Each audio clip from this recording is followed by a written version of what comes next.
கீரி வச்ச சிக்கன், இஞ்சி பூண்டு பேஸ்ட், மிளகாய் தூள், 65 மசாலா, மிளகுத்தூள், சீரகத்தூள், தேவையான உப்பு,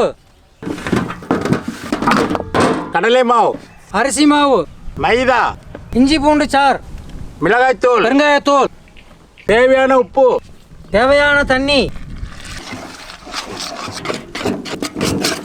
உப்பு,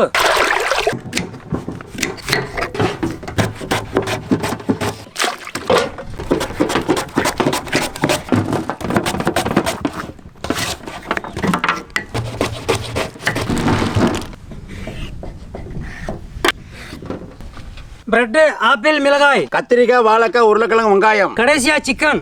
இப்ப பஜ்ஜி பஜ்ஜி சுட்டுக்கலாம் வாங்க. எண்ணெய்,